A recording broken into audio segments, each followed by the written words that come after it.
Bonjour, bon dimanche, l'Église aujourd'hui. Le Dieu souverain a décrété qu'encore une fois cette semaine, nous devons nous rassembler, chacun autour de son écran dans son salon, pour nous encourager ensemble dans notre foi en Jésus que nous partageons. Je ne sais pas pour toi, mais je viens ce matin faible et fragile, mais avec l'assurance que je serai accueilli, car il n'est pas appelé les bien portants, mais les malades. Pas des justes, mais des pécheurs à la repentance. Lui-même, il a connu la souffrance. Comme dit Hébreux, chapitre 5, verset 7, qui dit « C'est lui qui, dans les jours de sa chair, offrit à grands cris avec larmes, des prières et des supplications à celui qui pouvait le sauver de la mort. Ayant été exaucé à cause de sa piété, il a appris, bien qu'il fût le Fils, l'obéissance parce qu'il a souffert. Après avoir été élevé à la perfection, il est devenu pour tous ceux qui lui obéissent l'auteur d'un salut éternel. » Avec cette connaissance, prions Dieu. Seigneur Dieu, toi, le grand médecin, nous sommes venus ce matin par ton appel pour recevoir de ta part de la grâce et de la guérison et pour t'offrir la reconnaissance qui t'est due. Car tu es parfaitement souverain et parfaitement sage. Tu sais de quoi nous sommes faits, que nous ne sommes pas poussière, et tu nous aimes quand même, et tu te sers de nous pour accomplir ta volonté sur la terre. Tu es saint, transcendant totalement ta création pure et parfaite, mais tu as pris part à l'état des créatures et pris sur toi nos péchés pour nous rapprocher de toi. Par ton Saint-Esprit, au nom du Christ, rapproche-nous de toi encore, à travers ce temps d'adoration, de confession, de reconnaissance et d'écoute de ta parole, afin que tu sois reconnu et honoré en tant que suprême sur la terre comme dans le ciel. Amen.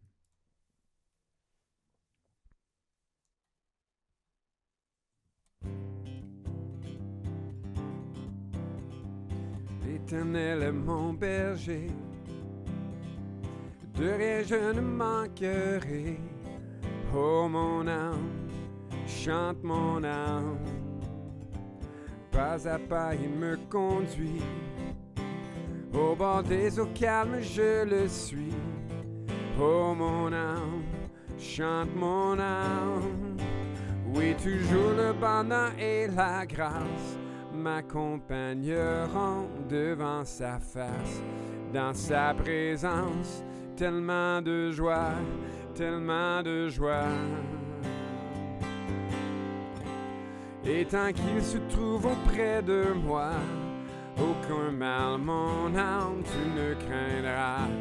Et dans son temple, je reviendrai, je reviendrai. Et si je traverse encore la vallée de l'ombre de la mort, oh mon âme, chante mon âme, puisqu'il m'aime le premier, rien ne pourra me séparer de son amour, de son amour. Oui, toujours le bonheur et la grâce m'accompagneront devant ta face, dans sa présence, tellement de joie, tellement de joie. Et tant qu'il se trouve auprès de moi, aucun mal, mon âme, tu ne craindras. Et dans son temple, je reviendrai, je reviendrai. Yahweh, Yahweh, tu fais briller sur moi ton soleil. Yahweh, Yahweh, ta lumière chasse au loin les ténèbres. Yahweh, Yahweh, ta parole éclaire mon sentier. Yahweh, Yahweh, Yahweh.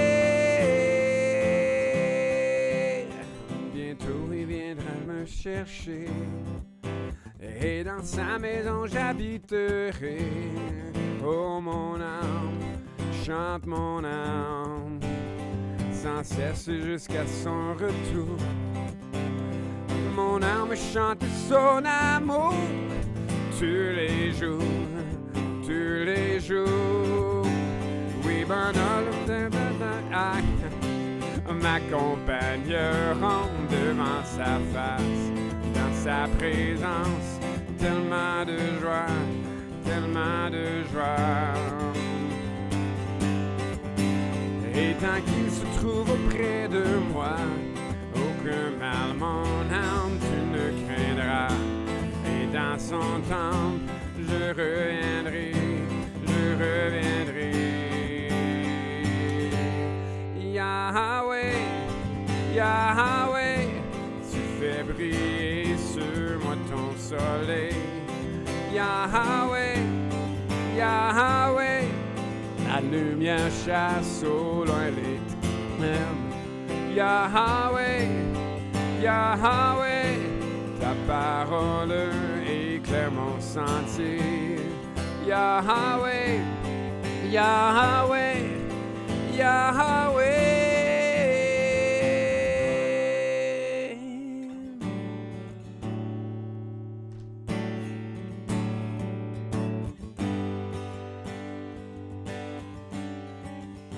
À ton nom,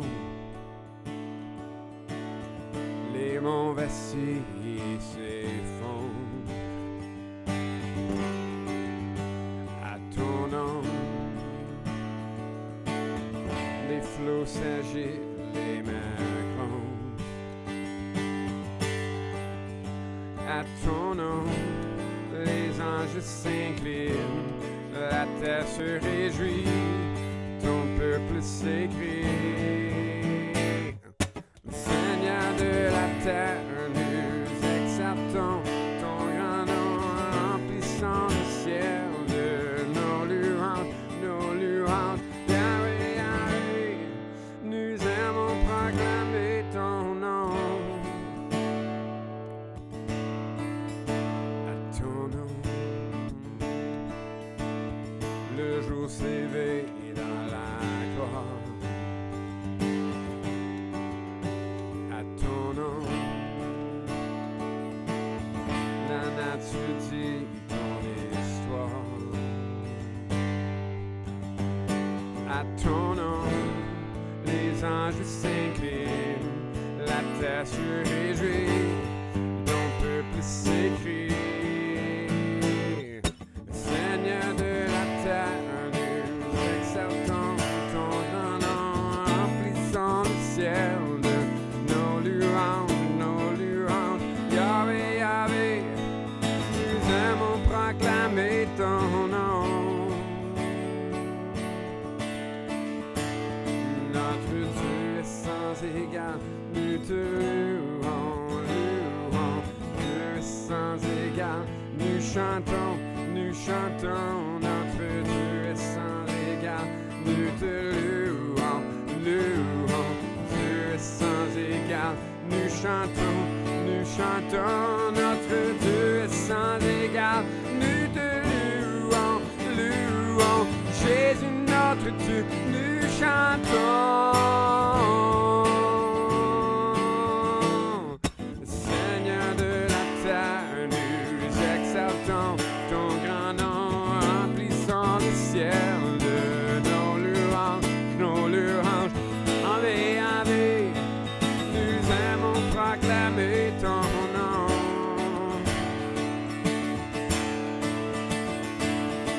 Yahvé, Yahvé, nous aimons proclamer ton nom.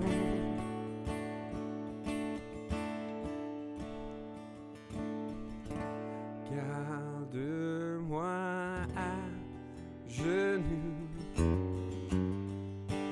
à tes pieds. Dis-moi combien tu aimes l'humilité.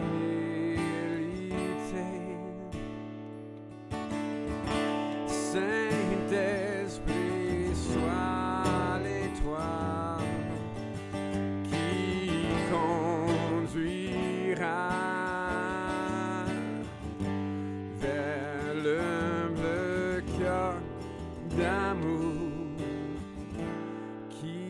qui est en toi. Tu es le Dieu des affligés, l'ami des cœurs brisés, et tu accueilles l'âme épuisée. Tu lui laves les pieds. Jésus, je veux te ressembler, avoir ce cœur en moi. Tu es le Seigneur des humbles. Oui, tu es l'humble one. Ici dans la poussière, avec les mains, je m'incline et t'apporte tout mon hommage. Je n'ai pas de courant à déposer, mais une vie brisée à te donner. Tu es le Dieu des affligés, l'ami des cœurs brisés, et tu accueilles l'homme épuisé. Tu lui laves les pieds. Jésus, je veux te ressembler, avoir ce cœur en moi. Tu es le Seigneur des humbles. Oui, tu es l'humble one. Tu es le Seigneur des humbles. Oui, tu es l'humble one.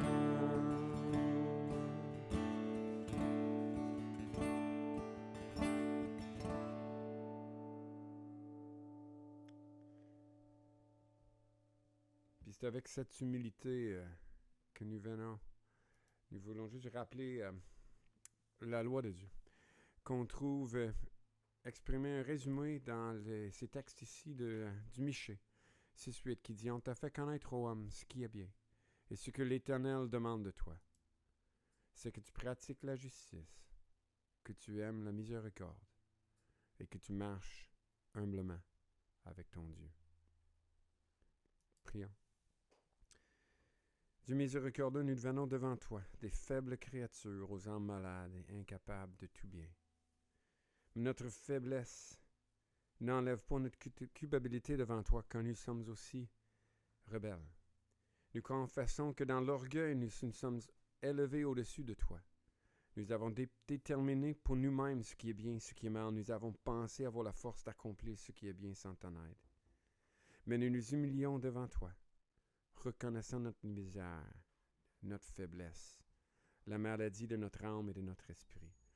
Et nous implorons ta grâce. Pardonne-nous, guéris-nous, et donne-nous la force par l'Esprit Saint de marcher humblement dans tes voies, à la gloire de ton nom et à la gloire de ton Fils, Jésus-Christ. Amen. Isaïe 53 nous encourage que nous n'avons pas à porter tout ça seul. Car comme Isaïe 53 dit, certes ce sont nos souffrances qu'il, le Messie, a portées. C'est de nos douleurs qu'il s'est chargé. Et nous l'avons considéré comme atteint d'une plaie, comme frappé par Dieu et humilié. Mais il était transpercé à cause de nos crimes, écrasé à cause de nos fautes. Le châtiment qui nous donne la paix est tombé sur lui, et c'est par ses meurtrissures que nous sommes guéris. Nous y étions tous errants comme des brebis, chacun suivant sa propre voie. Mais l'Éternel a fait tomber sur lui l'iniquité, la faute de nous tous.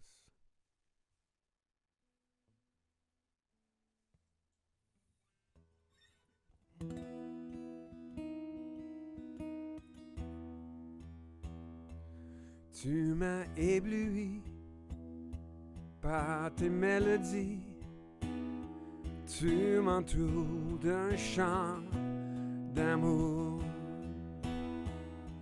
chant de délivrance devant mes ennemis. Toutes mes craintes s'enfuient et je ne suis plus esclave de la peur. Je suis enfant de Dieu. Je ne suis plus esclave de la peur. Je suis enfant de Dieu.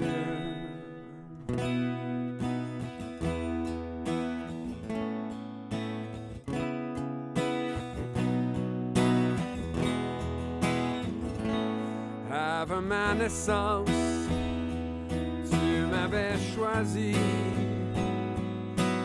appelé par mon nom. Tu m'as adopté, je suis de ta famille. Ton sang coule dans mes veines. Je ne suis plus esclave de la peur. Je suis enfant de Dieu. Je ne suis plus esclave de la peur. Je suis enfant de Dieu.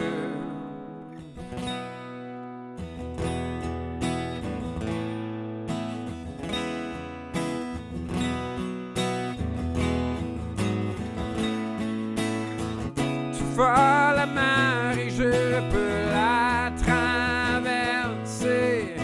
Mes pas sont noirs dans ton amour. Tu m'as sauvé, alors je peux chanter. Je suis enfant de Dieu. Je suis enfant de Dieu. Enfant de Dieu. Je ne suis plus esclave de la peur. Je suis enfant de Dieu. Je ne suis plus esclave de la peur. Je suis enfant de Dieu. Enfant de Dieu. Je suis enfant de Dieu.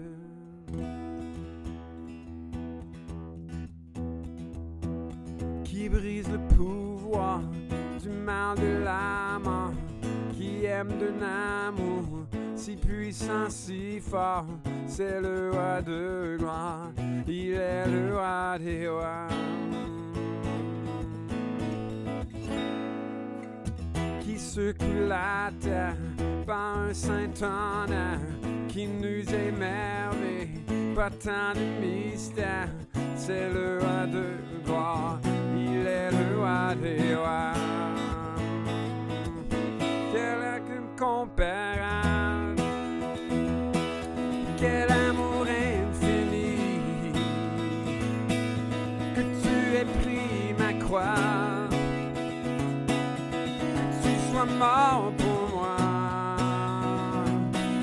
Tu as payé le prix pour qu'enfin je sois libre.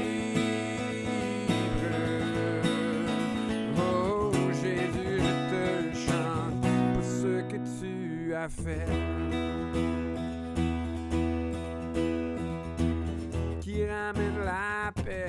dans la confusion, change les orphelins en fils et en filles. C'est le roi de gloire, il est le roi des rois. Qui règne sur les peuples dans la vérité, brille comme le soleil, de son éclat. C'est le roi de gloire, il est le roi des rois. Quelle grâce incomparable, quel amour infini, que tu aies pris ma croix, que tu sois mort pour moi. Tu as payé le prix pour qu'enfin je sois libre. Oh Jésus, je te chante pour ce que tu as fait. Digne est l'agneau immolé, digne est le roi vainqueur sur la mort. Digne est l'agneau immolé, digne est le roi vainqueur sur la mort. Digne est l'agneau immolé, digne est le roi vainqueur sur la mort. Oh, digne est l'agneau immolé, digne, digne, digne. Quelle grâce incomparable, quel amour infini, que tu aies pris ma croix, que tu sois mort pour moi. Tu as payé le prix pour qu'enfin je sois libre. Oh Jésus, je te chante pour ce que tu as fait.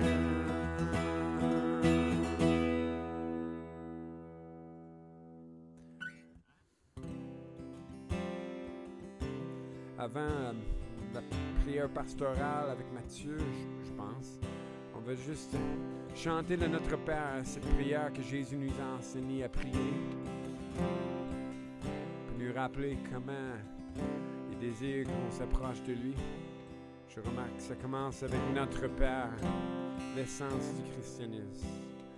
Notre Père qui es aux cieux, que ton nom soit sanctifié, que ton règne vienne, que ta volonté soit faite sur la terre comme au ciel. Donne-nous aujourd'hui notre pain de ce jour. Pardonne-nous nos offenses, comme nous pardonnons aussi à ceux qui nous ont offensés. Ne nous laisse pas entrer en tentation, mais délivre-nous du mal. Car c'est à toi qu'appartiennent le règne, la puissance et la gloire pour les siècles des siècles. Amen. Car c'est à toi qu'appartiennent le règne, la puissance et la gloire pour les siècles des siècles. Amen.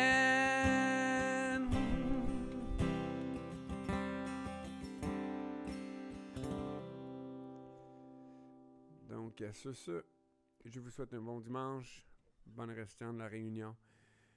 Que Dieu vous bénisse et avec Mathieu pour la prière pastorale. Donc, bonjour à vous. Bonjour, bon dimanche, frères et sœurs. J'espère que vous allez bien. On est maintenant rendu à la prière pastorale et ce matin, on va prier pour la catégorie des familles et j'ai choisi de pouvoir prier justement pour la transmission de la foi à nos enfants. pour aller un peu là, dans la même veine que la petite série de capsules que j'ai faite cette semaine à ce sujet-là. Donc, si vous voulez bien, courbez-vous avec moi et intercédons auprès de notre grand Dieu. Dieu Tout-Puissant, toi qui te révèles comme étant un bon père, qui aime tendrement chacun de ses enfants. Ce matin, on aimerait justement nous-mêmes pouvoir te prier puis intercéder pour les enfants que tu nous as prêtés. Ta sainte parole, tu nous donnes le modèle inspirant de Josué, qui a pris position pour toi de manière claire et qui a affirmé que lui et sa maison allaient servir l'Éternel. Seigneur, de nous d'être aussi fermes dans nos résolutions, que nos familles, que nos foyers soient des lieux qui te proclament, qui te célèbrent, qui te mettent en priorité. Oh Dieu, on te prie de supporter, de soutenir, d'aider les parents dans leur rôle, de nous accompagner, de nous donner ta sagesse, ta patience, ton amour. Comme parents, aide-nous à incarner l'Évangile au quotidien, à la maison, dans nos choix, dans nos priorités, dans les relations qu'on entretient avec nos enfants, dans les relations qu'on entretient avec nos conjoints, conjointes. Aide-nous, je t'en prie, à reconnaître nos manquements, à être capable de demander pardon avec humilité lorsqu'on n'est pas un fidèle représentant de Jésus, lorsqu'on manque de le suivre comme disciple. Seigneur, aide-nous de le reconnaître, aide-nous à pouvoir de le communiquer à nos enfants, que nous-mêmes, on est faillibles, qu'on a besoin de ta grâce. Seigneur, malgré toutes nos erreurs, toutes nos faiblesses, toutes nos limitations, fais-nous la grâce de bénir nos efforts, de transmettre l'Évangile à nos enfants. Appelle-les, Seigneur, de la mort à la vie. Saint-Esprit, on t'en supplie, fais cette œuvre que nous, on ne peut pas faire. On peut essayer de plaider avec leurs âmes, on peut chercher à leur apprendre ta parole, mais à la fin, c'est toi qui appelles, c'est toi qui sauves. On veut aussi, Seigneur, ce matin, pouvoir penser aux parents qui doivent transmettre la foi seule à leurs enfants, que ce soit parce qu'ils sont monoparentales ou simplement parce que leur conjoint n'est pas croyant. Oh Seigneur, donne-leur une double mesure de ta grâce pour relever ce grand défi-là. Rends-nous sensibles à la réalité et aide-nous comme Église à pouvoir les entourer, de les supporter, de les accompagner dans cette tâche que tu leur donnes. On pense aussi, Seigneur, aux familles ce matin qui ont des enfants en garde partagée, où les enfants vont recevoir l'éducation ou l'influence du monde une semaine sur deux. Seigneur, on te demande de donner de la persévérance à ceux et celles qui sont dans cette situation-là, de leur faire la grâce, de voir que les graines qui sèment ne sont pas inutiles, Seigneur, que ta parole ne retourne pas à toi sans l'effet que tu as voulu. Et peu importe notre contexte, donne-nous, Seigneur, d'avoir la joie de voir nos enfants connaître Christ. Comme parents, c'est notre plus grand désir, c'est notre plus grand souhait. Que nos enfants puissent t'aimer plus qu'on t'aimera jamais. Qu'ils puissent te servir plus qu'on ne te servira jamais, qu'ils puissent te suivre plus qu'on ne te suivra jamais, Seigneur, qu'ils puissent nous dépasser dans la foi. On te remet aussi nos enfants qui se sont éloignés de toi, ou qui t'ont ouvertement rejeté pour une raison ou une autre. Seigneur, tu nous dis toi-même dans ta parole que ton bras n'est pas trop court pour sauver. Donc, nous te prions pour eux. Interviens dans leur vie. Ramène-les à toi. Arrête-les, Seigneur, dans leur folie de te rejeter, de t'ignorer. Au contraire, qu'ils puissent être restaurés dans leur relation avec leur Créateur. Et finalement, oh Dieu, on veut te demander de nous aider à toujours faire sentir aux enfants dans cette église ici à Bécancour qu'ils ont leur place parmi nous. C'est à nous à réaliser que les enfants ne sont pas un dérangement, ne sont pas une distraction dans l'église, mais sont une bénédiction de toi. Et nous, les traiter comme tels, à leur faire de la place dans l'église. Et Seigneur Jésus, même lorsque tu étais sur terre, hein, au moment de ton incarnation, tu nous as donné un exemple lorsque tu as demandé à tes disciples qu'on laisse venir à toi les petits-enfants. Encore une fois, Seigneur Jésus, on te demande de nous d'imiter et de partager ton cœur envers les enfants que tu places autour de nous. Oh Dieu, toi, tu es le Dieu des petits et des grands. Toi, ça ne fait pas de différence. Donc, donne-nous d'avoir ce même souci envers les enfants. Donc, en Jésus, on te demande toutes ces choses. Amen. Donc, passez un bon dimanche et je vous laisse maintenant pour la prédication. Au revoir. Alors, bienvenue en ce culte en ligne de l'Église évangélique d'aujourd'hui. Profitez pleinement du temps que vous aurez aujourd'hui en famille ou en couple pour cette activité de connexion avec Dieu et de ressourcement également. Et je n'ai pas beaucoup d'annonces cette semaine, simplement pour vous indiquer que nous avons le plaisir de vous annoncer que M. Jacques Plante, qui assiste à notre Église depuis maintenant quelques années, est dans le processus d'être un aspirant pasteur ancien au sein de notre Église. Alors, il va s'impliquer de ce côté-là à titre d'essai pour une période de 6 à 18 mois.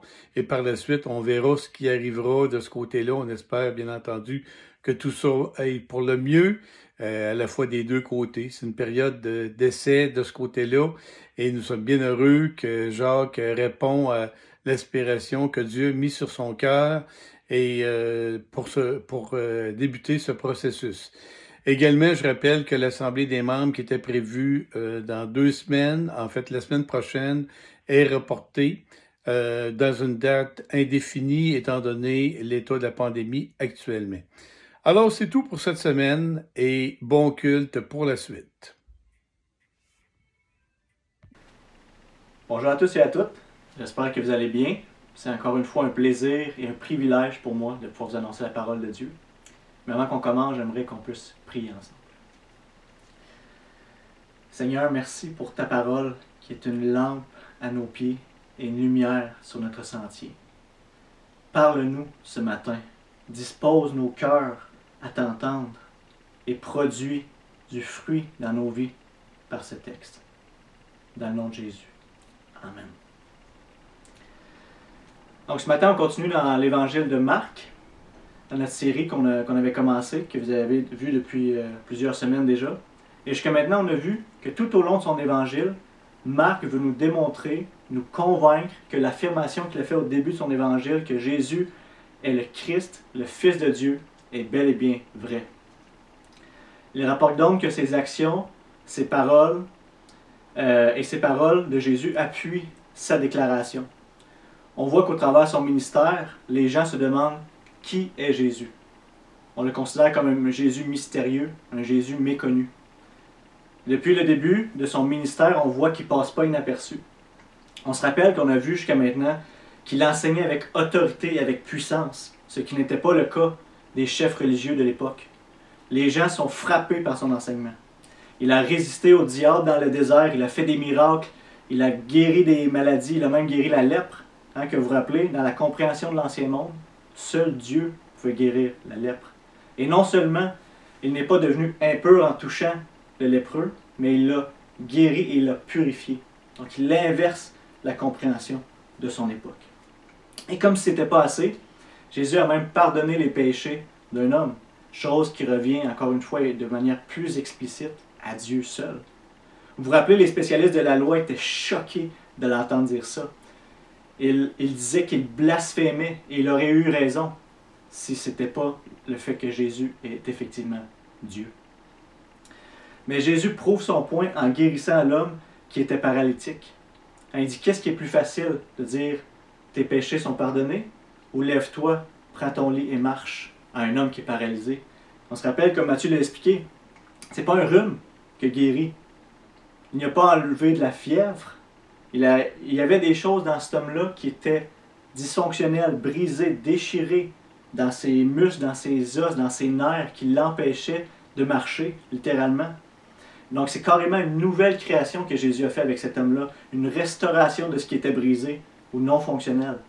Alors c'est pas étonnant que les gens qui ont assisté à cette scène-là étaient tous très étonnés et ils rendaient gloire à Dieu et se disaient « Nous n'avons jamais rien vu de pareil ». Toutes ces choses sont présentées par Marc pour nous amener à cheminer sur l'identité de Jésus, afin que nous-mêmes on puisse voir les implications de sa personne, de ses actions et de ses paroles. Et bien que l'Évangile ne fut pas écrit directement à nous, étant donné que c'est la parole de Dieu inspirée par le Saint-Esprit, eh bien Dieu nous parle à nous ce matin. Ce que les gens qui rencontraient Jésus, ce qu'ils voyaient de lui, ce qu'ils entendaient dire de lui, les réactions qu'ils prenaient, leur position qu'ils avaient face à Jésus, bien on est invités ce matin à participer, comme si on était nous aussi présents, à prendre part aux réflexions que les gens avaient sur l'identité de Jésus pour savoir quelles sont les implications pour nos vies. Donc avec en tête tout ce que Jésus a déjà fait et dit, plongeons dans notre texte en Marc 2, 13 à 22. Et je vais lire le texte en 3 parties. Donc si vous avez vos Bibles, vous pouvez tourner avec moi. Sinon, suivez, puis je vais les lire à chaque fois les versets. Je vais le faire en 3 parties afin qu'on puisse bien voir les implications de chaque section. Et je vais commencer au verset 13 et 14. Donc Jésus sortit de nouveau du côté du lac. Toute la foule venait à lui et il enseignait. En passant, il vit Lévi, fils d'Alphée, assis au bureau des taxes, et lui dit « Suis-moi ». Lévi se leva et le suivit. Donc après l'épisode du paralytique, Jésus est sorti du côté du lac. Il enseigne toute la foule. Donc, plusieurs personnes qui sont là, qui sont présentes, qui suivent Jésus, et il est en train de les enseigner. Et au travers de tout ça, au travers de toute la foule, il en choisit un et il dit « Toi, suis-moi ». Mais qui est cet homme? Donc dans le texte, on voit que c'est Lévi. Et dans l'évangile de Matthieu, on voit que c'est Matthieu, un des 12 apôtres. Justement, son nom a été changé pour Matthieu, ce qui signifie don de Dieu. Et Lévi, c'est un juif publicain, donc un collecteur d'impôts pour Rome. Et pour vous mettre dans le contexte, les Romains, à ce moment-là, sont au pouvoir et ils oppriment le peuple juif. Ils sont haïs par eux, ils sont l'ennemi. Les Romains engageaient des Juifs pour collecter leurs impôts. Donc, c'est pas étonnant qu'ils étaient considérés comme les pires traîtres et les pires pécheurs par leur peuple. Leur présence même est un affront à la liberté de la nation juive et un emblème de leur esclavage auprès des Romains. Et pour ajouter à cela, ils étaient généralement corrompus, ils oppressaient leurs clients, ils prenaient des pots de vin, faisaient de l'extorsion et gardaient de l'argent pour eux. Pour les Juifs, il n'y avait pas de pire crasse. Ils sont même regroupés, écoutez bien ça, ils sont même regroupés dans la même catégorie que les voleurs et les tueurs dans un des documents juifs qu'on appelle le Talmud. Et en plus de ça, ils étaient rejetés de la société, exclus de la synagogue, disqualifiés même pour être un témoin à la cour, parce qu'on ne peut pas se fier à leur témoignage. Et finalement, cette honte et cette disgrâce s'étendaient même jusqu'à leur famille. Voici Lévi, voici ce que Lévi représente, celui à qui Jésus dit « Suis-moi ». Et Lévi avait certainement entendu parler de Jésus, vous vous rappelez, c'était à Capernaum qui avait chassé un démon, qui avait guéri des malades, des démoniaques, et tout récemment, il avait pardonné les péchés d'un homme. Lévi devait certainement avoir eu vent de toutes ces choses à propos de Jésus. Et il se sentait interpellé par cet enseignement. Il reconnaissait qu'il était pécheur. Et il voyait en Jésus une personne qui voulait suivre.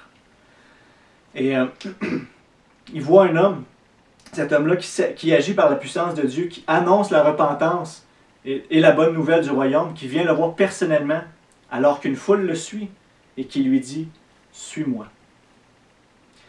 Et je vais mentionner une autre chose qui a dû frapper Lévi, qui n'est pas évident au premier regard pour nous. Vous vous rappelez que tout ce que Marc fait veut nous éclairer sur l'identité de Jésus. Et depuis le début de son ministère, les gens ont bien vu que Jésus répondait aux critères d'un prophète de Dieu.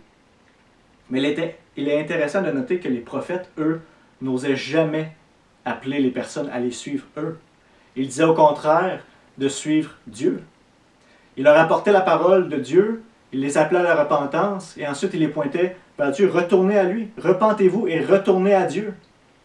Mais là, voici Jésus qui arrive, qui lui aussi apporte la parole de Dieu, annonce la repentance, mais qui invite les gens à le suivre, lui. Alors ça aussi, ça nous pointe vers son identité. Et remarquez la réaction de Lévi face à l'appel de Jésus. Lévi se leva et le suivit. Donc on voit vraiment la foi de Lévi. Sa foi se démontre par ses actions. Il a tout laissé derrière. Imaginez la scène. Il est en plein corps de travail, il travaillait. C'est son emploi, c'est son gagne-pain. Et puis contrairement à Pierre, Jean et Jacques, qu'on a vu au chapitre 1, qui avaient quitté leur travail de pêcheur pour le suivre, mais ils n'auraient pas pu retourner travailler avec leur père s'ils avaient voulu. Mais certainement pas Lévi. Après avoir quitté comme ça son emploi, les Romains ne l'auraient jamais réengagé.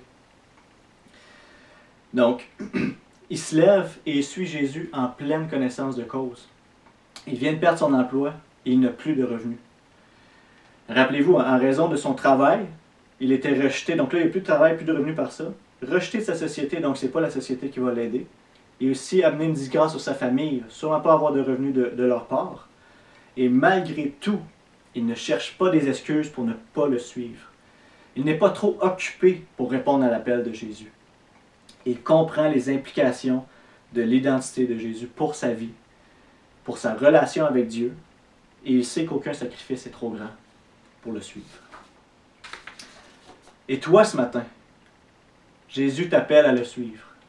Mets-toi à la place de Lévi. Jésus est là devant toi et il t'appelle. Suis-moi. Il te connaît. Il connaît ton cœur, il connaît tes pensées, il connaît tous tes péchés. Il n'y a rien qui lui est caché. Il te connaît et il te dit, suis-moi. Il a le pouvoir de pardonner tes péchés, il l'a démontré. Il a le pouvoir de te réconcilier à Dieu et il te dit, suis-moi. Tu n'es pas neutre face à Jésus. Si tu ne le suis pas, alors tu le rejettes. Tu dis non. On voit que Lévi se leva et le suivit. S'il était resté assis, ça aurait été une réponse très claire, même sans parole. Ta neutralité, ton inaction est en fait un rejet de son offre. Tu crois être trop pécheur pour aller à Dieu, pour être pardonné? Le texte de ce matin te montre le contraire. Sa grâce s'étend au pire des pécheurs. Et si tu entends sa voix aujourd'hui, n'endurcis pas ton cœur. Repens-toi et place ta foi en Jésus et suis-le dès maintenant.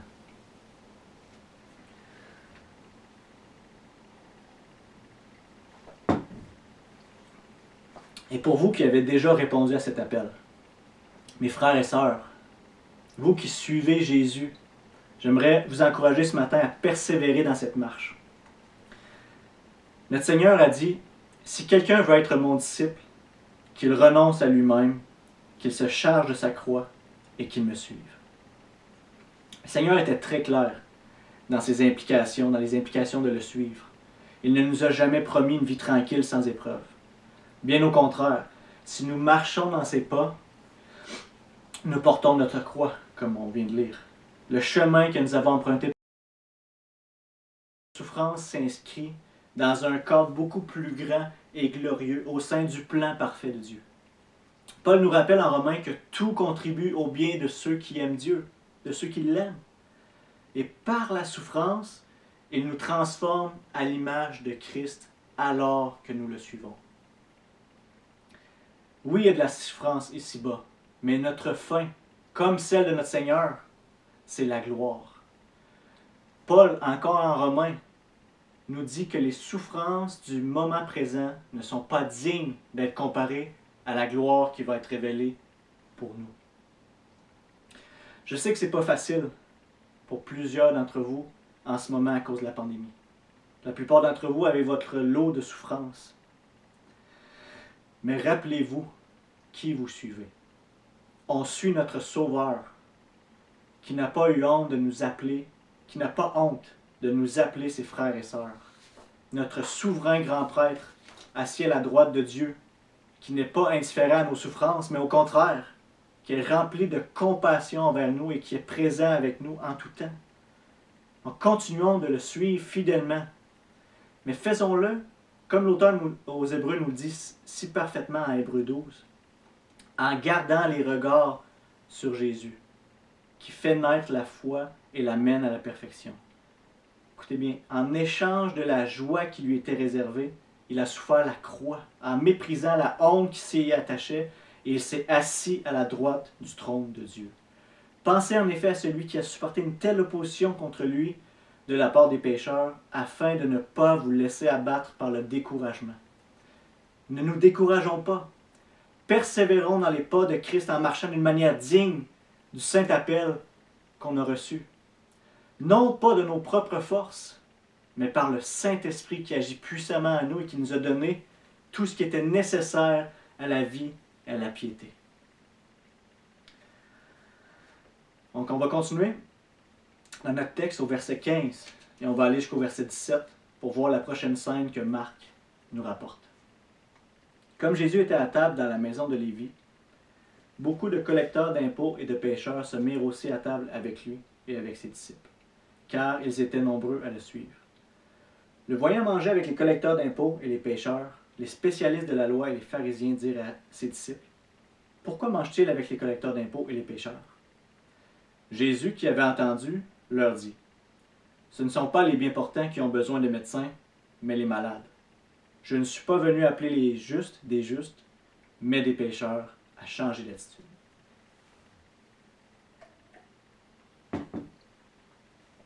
Donc encore une fois, plongez avec moi dans la scène. Voyez dans votre tête ce que je viens de lire. Après avoir quitté son emploi, Lévi se lève, invite Jésus à manger chez lui, et dans sa joie, il invite ses collègues, on lit collecteurs d'impôts et pécheurs, donc ses collègues, des amis, à se joindre pour leur présenter Jésus. Et là, ici, le mot pécheur, Marc est au courant que tous les êtres humains sont pécheurs. Alors, qu'est-ce que le mot pécheur ici signifie? Étant donné qu'il est mis conjointement ou à côté de collectionneur d'impôts, c'est probablement une allusion à d'autres métiers qui étaient facilement identifiables et associés au péché. Par exemple, le prostitué. Aussi des métiers qui obligent les gens qui les pratiquent à se rendre impurs et donc qui ne peuvent pas suivre les règles de purification, par exemple les bergers. Ou ça peut être encore aussi ceux qui n'atteignent pas les standards des pharisiens en termes de piété, donc qui n'étudient pas la loi ou la Torah, et qui mangent sans être cérémonialement purs ou ne donnent pas la dîme. Donc, ces gens-là étaient considérés comme des pécheurs par les pharisiens et les scribes. Chose aussi très importante à noter dans le contexte d'une raison pour laquelle ça choque autant les pharisiens et les spécialistes de la loi, c'est que de manger avec des gens à cette époque-là, il y avait une connotation qu'on approuvait les gens avec qui on mangeait, qu'on voulait les mettre en estime, qu'on avait une communion avec eux. Donc c'est pour ça que c'est considéré vraiment comme un scandale. Ça semble indiquer que Jésus accepte ou approuve la façon de vivre des personnes avec lesquelles il mange. Mais on voit au contraire que Jésus n'approuve pas leur façon de vivre par le fait qu'il les appelle à la repentance. Il n'approuve pas leurs péchés, mais il les accueille, eux, comme des personnes. Il entre en contact avec eux. Il ne les rejette pas comme les autres. Il ne colle pas d'étiquette sur eux qui les disqualifie de sa présence. Au contraire, c'est justement le point de son illustration. Il est venu pour sauver des pécheurs. C'est ça la grâce scandaleuse de Dieu. Tous sont bienvenus. Pour le salut, il n'y a pas de différence devant Dieu de riches, pauvres, d'hommes, femmes, de noirs, blancs. Une seule chose est en commun. Tous sont pécheurs. Et tous doivent aller à Jésus pour être sauvés par la foi. C'est le seul commun en tous les êtres humains. Et l'illustration que Jésus utilise est facile à comprendre. Si je me crois en bonne santé, je n'irai pas chez le médecin. Mais si, au contraire, je me sens malade, j'ai des palpitations au cœur, je suis blessé, bien, je vais réaliser mon besoin d'aller au médecin et je vais aller le voir pour chercher à être guéri. Et donc, je dois reconnaître mon état pécheur pour réaliser mon besoin d'être sauvé. Et on est tous, comme j'ai dit tantôt, on est tous pécheurs. Et pensez pas que Jésus, parce que Jésus, dans le texte, a mentionné, en répondant à leurs questions, comme si il voulait dire que les pharisiens, les scribes, finalement, étaient justes. Mais ce n'est pas l'intention de Jésus. Au contraire, il est en train, par cette image-là, de vouloir exposer leur aveuglement. Hein? Eux, ils sont l'élite de la religion juive. Ils sont gonflés d'orgueil par leur justice propre. Hein? Ils croient être en bon terme avec Dieu. Ils se croient justes. Ils n'ont pas besoin de Jésus. Pas besoin de se repentir. Pas besoin d'un médecin. Pas besoin d'être sauvés. Hein? À cause de ça, ils ont le regard hautain. Ils critiquent et méprisent Jésus pour ses agissements. Donc maintenant que la scène a été expliquée, on va faire ressortir les implications de ce que Jésus a fait pour notre propre vie à nous. On voit que ça lui a coûté de faire ça. Il s'est fait regarder avec des regards de mépris par des gens qui étaient estimés de la société. Il a offensé des gens aussi par ses agissements. Mais ça ne l'a pas dérangé. Il savait que ça, c'était la volonté de son Père.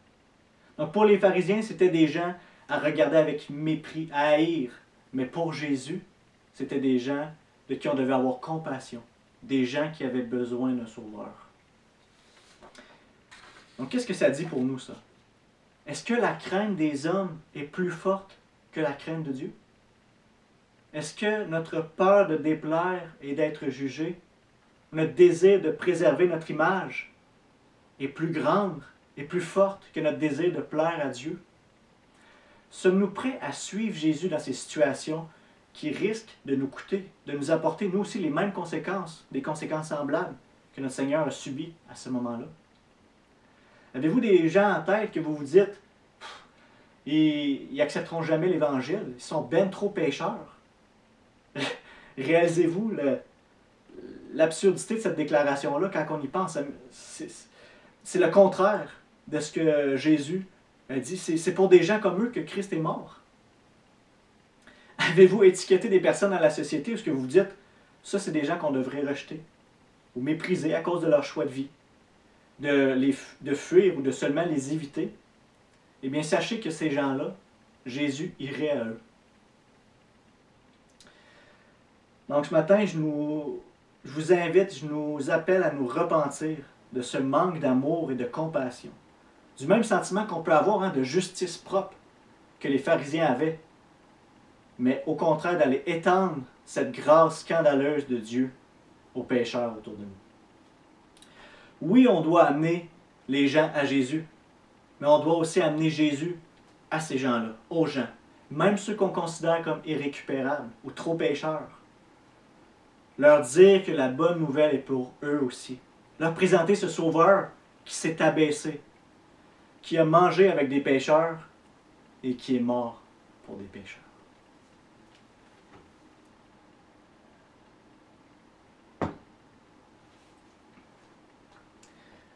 Donc maintenant, on va être rendu au verset 18 et on va aller jusqu'à la fin, jusqu'au verset 22. Les disciples de Jean, donc Jean-Baptiste, et les pharisiens jeûnaient. Ils vinrent dire à Jésus, « Pourquoi les disciples de Jean et ceux des pharisiens jeûnent-ils, tandis que tes disciples ne jeûnent pas? » Jésus leur répondit, « Les invités à la noce peuvent-ils jeûner pendant que le marié est avec eux? Aussi longtemps que le marié est avec eux, ils ne peuvent pas jeûner. Les jours viendront où le marié leur sera enlevé, et alors ils jeûneront durant ces jours-là. Personne ne coud un morceau de tissu neuf sur un vieil habit, sinon la pièce neuve ajoutée arrache une partie du vieux, et la déchirure devient pire. Et personne ne met du vin nouveau dans de vieilles outres, sinon les outres éclatent, le vin coule, et les outres sont perdues. Mais il faut mettre le vin nouveau dans des outres neuves. » Donc il y a plusieurs choses dans ce passage. On va commencer par clarifier l'aspect du jeûne. Donc on va aller voir le bagage, le background qu'on avait à cette époque-là, donc tout ce qu'il y avait dans l'Ancien Testament au niveau du jeûne. On voit que le seul moment obligatoire de jeûne pour le peuple d'Israël, c'était le jour de l'expiation. Donc, en Lévitique 23, 27, on voit ce commandement-là, cette obligation-là. Mais il y avait aussi d'autres moments, que ce soit individuels ou en groupe, certaines occasions où le peuple se jeûnait. Par exemple, le deuil, donc quand les gens avaient de la tristesse, on voit ça en 1 Samuel 31, 13. Des pétitions pour de l'aide, en 2 Samuel 12, 16 et Esdras 8, 21. La repentance et des actes de piété, en Néhémie 9, 1 à 3 et Joël 1, 14. Et aussi dans la poursuite de la sagesse, qu'on voit en 2 Chroniques 20, 3 et Daniel 9, 1 à 19. Et pour ceux qui sont familiers avec l'Ancien Testament, on voit souvent que le peuple reçoit des critiques de la part de Dieu en lien avec leur jeûne. Mais il faut noter que ce n'est pas une question de la pratique en soi comme étant une expression valide d'adoration et de piété envers Dieu, mais plutôt quand c'est observé ou pratiqué sans un cœur dévoué et entier à l'Éternel, à Dieu, que c'est fait avec orgueil, avec hypocrisie, en pratiquant l'injustice pendant le jeûne. Donc ce qui était dénoncé, c'est vraiment l'hypocrisie et l'arrogance, pas la pratique en soi. Très important de noter. Et c'est justement ce que Jésus va reprocher aux pharisiens, à l'élite juive de cette époque-là, en Matthieu 6. Il va dire, en Matthieu 6, 16, il leur reproche leur hypocrisie. Et on sait aussi à ce moment-là que les pharisiens avaient ajouté à ce que demandait la loi. Ils jeûnaient 2 fois par semaine par tradition. Et ils avaient fait de cette pratique-là un standard d'adoration envers Dieu. Et ceux qui n'observaient pas ce standard-là, cette pratique-là, ils les considéraient comme manquant de piété. Donc ça, c'est notre contexte de jeûne. C'est pour ça, d'ailleurs, qu'on voit que les disciples viennent voir, leurs disciples viennent les voir et critiquent les disciples de Jésus à l'égard de leur manque de jeûne. À ce moment-là, ça devait être un jour où ils jeûnaient le lundi et le jeudi, ça devait être un de ces deux jours-là. Mais les disciples de Jésus ne peuvent pas jeûner pendant ce moment-là parce que Jésus leur explique que c'est un moment de fête, que le marié est avec eux. Et je vais revenir à cette image-là par la suite. Mais par contre, ce n'est plus le cas pour nous. Maintenant, Jésus s'attend à ce qu'on jeûne parce qu'on lit au verset 20, « Les jours viendront où le marié leur sera enlevé. Et alors, ils jeûneront durant ces jours-là. » Donc ça s'applique à nous maintenant. On peut se demander, parce que Marc n'en traite pas, quelle est la bonne façon de jeûner? Quelles sont les bonnes raisons de jeûner maintenant que nous, on n'attend plus la première venue du Messie, mais son retour? Quel est le type de jeûne adéquat pour nous maintenant? Donc le premier aspect qu'on voit directement dans notre texte est que Jésus, donc le marié, nous a été enlevé et on est invité à jeûner dans l'attente de son retour. Le jeûne dans la Nouvelle Alliance est une manifestation de notre insatisfaction de la situation présente. On démontre qu'on est en attente de quelque chose d'infiniment meilleur, d'infiniment plus glorieux. On est dans une attente active, une hâte de notre espérance, une hâte du retour de notre Seigneur. Et le point important pour nous dans la pratique du jeûne, c'est l'état de notre cœur. Donc on ne doit pas le faire comme les pharisiens, pour aller chercher une faveur auprès de Dieu, pour impressionner les hommes, comme un devoir. Mais au contraire, devrait se déclencher par une passion, notre soif de Dieu. Le jeûne est associé à l'humilité. Par cette expression externe, on admet de manière concrète ou physique notre dépendance à Dieu. C'est un principe d'ailleurs qui est cité par Jésus à la fin de son jeûne, alors qu'il est tenté par Satan.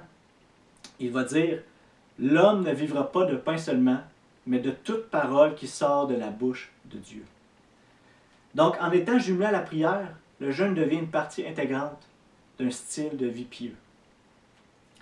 Il nous permet de nous concentrer sur la présence de Dieu. Ça nous place dans un état de plus grande réceptivité à Dieu. On est des êtres sensoriels.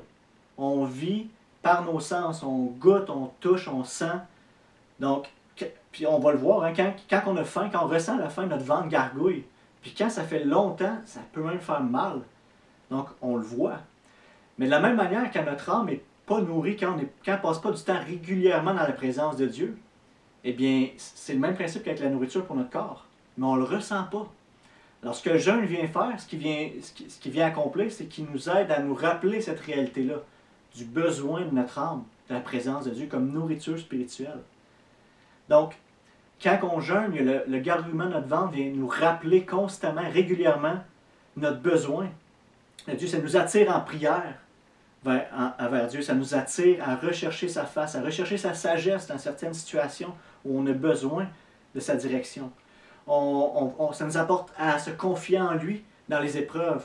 Donc de crier à lui pour une requête de prière aussi qui pèse sur notre cœur, qui n'a pas été répondue encore. Et le jeûne nous rappelle aussi que la vie est plus que la nourriture. Dans notre corps, dans notre chair, on a tendance à vouloir seulement satisfaire ce qui est physique, ce qui est terrestre. Il ne faut pas oublier qu'on a une vie spirituelle. Et ça replace le focus sur notre raison d'exister. Et ça nous rappelle les paroles de Jésus en Jean 4. Alors que ses disciples viennent le voir et lui disent « Maître, mange ». Parce que ça faisait longtemps que Jésus n'avait pas mangé. Puis il se dit « Il va faiblir, il a besoin de manger ». Mais la réponse de notre Seigneur est intéressante. Il dit « Ma nourriture est de faire la volonté de celui qui m'a envoyé et d'accomplir son œuvre. » C'est donc un aide pour veiller, pour rester concentré sur notre mission, sur le but de notre vie. En résumé, le jeûne, de jeûner, c'est dire à Dieu, plus que mon corps a besoin ou désire la nourriture, mon âme, ô Dieu, a besoin de te désire toi. Donc, maintenant que l'aspect du jeûne est clarifié, on va revenir à l'image qu'on a vu que Jésus utilise du marié. Jésus utilise cette image-là pour transmettre un message à ses auditeurs. il faut noter que le Messie n'est jamais associé au marié dans l'Ancien Testament, mais Dieu, par contre, à plusieurs reprises, est comparé à un époux, à un mari pour son peuple Israël. Donc ça devait être très frappant pour ceux qui écoutaient que Jésus se dise étant le marié. Et donc vous voyez, en Ésaïe 54,5, on lit « En effet, ton époux, c'est celui qui t'a faite, et son nom est l'Éternel, le Maître de l'univers. Celui qui te rachète, c'est le Saint d'Israël, et on l'appelle Dieu de toute la terre. » Donc ici, on voit que Dieu est appelé l'époux du peuple de Dieu. Donc que Jésus vienne puis attribue ce nom-là à lui, c'est encore une autre déclaration pour choquer, pour réfléchir sur l'implication de l'identité de Jésus. Et puis il y a d'autres places dans l'Ancien Testament, en Ézéchiel 16, 18 à 14, Osée 2, 1 à 23. Et aussi dans le Nouveau Testament, on voit que ce titre est attribué plusieurs fois à Jésus. Donc dans notre texte, en Jean 3, 29 par Jean-Baptiste, en Éphésiens 5, en lien avec Christ et son Église, en comparaison avec l'homme et la femme, le mari et la femme. En 2 Corinthiens 11, 2, en Apocalypse 19, 7 et 21, 9, où l'Église est nommée l'épouse de l'agneau. Donc, par ce titre-là, Christ, Jésus, est en train de démontrer à ceux qui l'écoutent que la mission et l'œuvre de Dieu s'accomplissent en sa personne. Et on va voir quelles sont les implications de ce titre et de sa déclaration, que le fait que le marié soit venu, dans l'illustration des vêtements et des outres, qu'il y a à la fin de notre texte au verset 21 et 22. Donc on lit « Personne ne coud un morceau de tissu neuf sur un vieil habit, sinon la pièce neuve ajoutée arrache une partie du vieux, et la déchirure devient pire. Et personne ne met du vin nouveau dans de vieilles outres, sinon les outres éclatent, et le vin coule et les outres sont perdues, mais il faut mettre le vin nouveau dans des outres neuves. »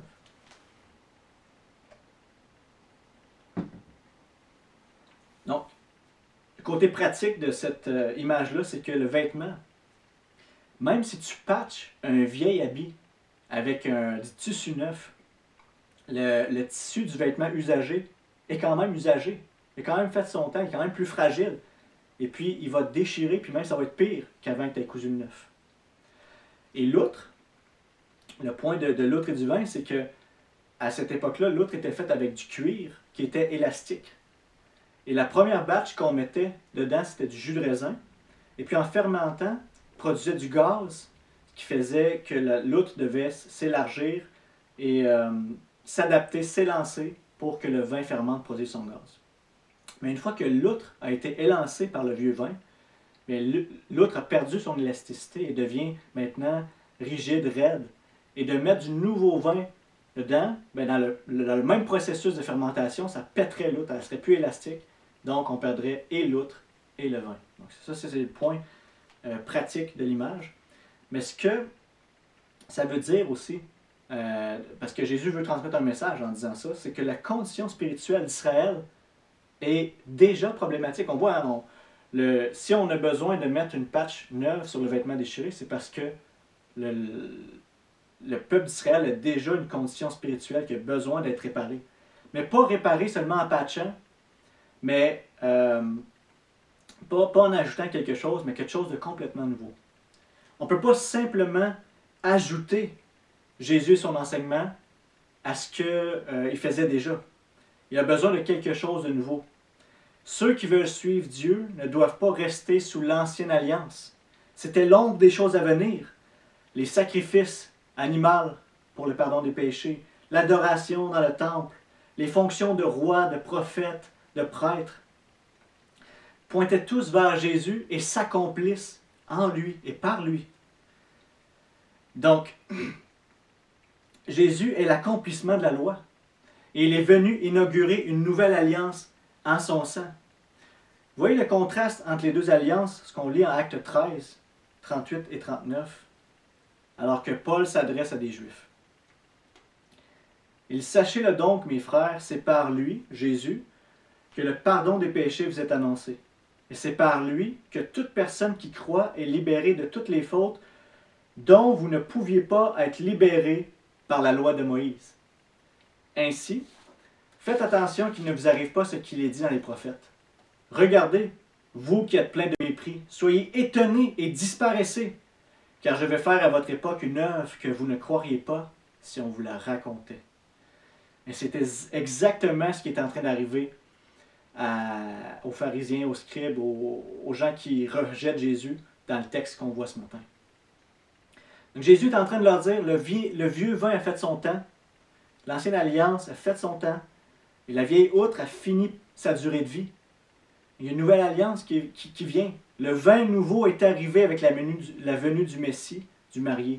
Le banquet messianique a commencé et ça prend des outres neuves pour contenir ce vin nouveau. Et on voit ces réalités prendre place à la fin de l'évangile de Marc. Au chapitre 15, verset 38, on voit que le voile du temple se déchire du haut vers le bas. Et c'est ce qui séparait le lieu saint du lieu très saint. C'est ce qui empêchait l'accès à Dieu à cause du péché. Et en Hébreux 10, on lit que le voile était une image du corps de Christ déchiré à la croix, qui ouvrait le chemin pour aller à Dieu. C'est par Jésus et en Jésus qu'on a accès à Dieu dans le lieu très saint.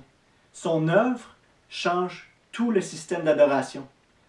On voit aussi en Jean 4, où Jésus est en train de parler avec la Samaritaine qui se demandait est-ce qu'on doit adorer sur tel mont ou dans tel temple à Jérusalem. Et puis Jésus répond, l'heure vient, et elle est déjà là, où les vrais adorateurs adoreront le Père en esprit et en vérité. En effet, ce sont là les adorateurs qui recherchent le Père. Et il a aussi dit, détruisez ce temple, et je vais reconstruire en 3 jours. Il parlait là aussi de son corps. Donc, toute l'adoration qui était dans la mentalité juive doit être transformée par qui est Jésus et ce qu'il a accompli. Le lieu de rencontre maintenant et le lieu d'adoration de Dieu est en Jésus. Toute l'adoration doit passer par lui et tout ce qui est en dehors de lui ne peut pas plaire à Dieu. Voilà le changement drastique qu'il apporte. Donc, la venue de Christ et son œuvre à la croix a amené l'humanité dans les derniers jours, dans les derniers temps du plan de rédemption de Dieu. C'est un temps, entre le temps de la venue de Christ et le temps qui va revenir, c'est un temps de grâce, un temps de réconciliation pour les pécheurs, où Dieu appelle les pécheurs, repentez-vous, soyez réconciliés à moi, par mon Fils, en mon Fils. Et ça, c'est notre mission à nous aussi. Ça l'implique, mais ça l'implique aussi un jugement qui est certain à venir pour ceux qui l'auront rejeté. Et pour nous qui sommes croyants, pour nous qui attendons le retour de notre Seigneur, ce n'est pas une attente passive. C'est un temps qu'on a vu dans le texte pour aller vers les pécheurs, leur annoncer l'Évangile, leur apporter Jésus, leur présenter justement Christ et son message. C'est un temps d'anticipation et de préparation pour la gloire. C'est pour ça qu'on doit veiller, s'exercer à la piété. C'est un temps de zèle pour l'avancement du royaume dans le jeûne et la prière, comme on a vu dans notre texte. Frères et sœurs, que notre Seigneur ne nous trouve pas endormis lors de son retour, mais en train de le servir fidèlement. Prions.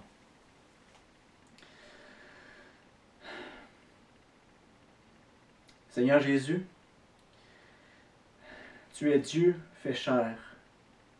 Tu es le reflet de la gloire du Père et l'expression de sa personne. Lorsque nous te voyons, nous le voyons lui. Ce que tu as dit et fait est le reflet exact de sa volonté. Aide-nous à vivre comme tu as vécu, à t'imiter et à grandir à ton image par la puissance de ton esprit qui nous habite, pour la gloire du Père. Amen. Maintenant, pour tous ceux intéressés et disponibles, nous avons 1 heure de prière en ligne, tout de suite après le culte du dimanche matin virtuel présentement. Et c'est de la prière en ligne, c'est à compter de 11 heures le dimanche matin. Alors, je vous invite à être tous présents. D'ici là, que le Seigneur vous bénisse tous.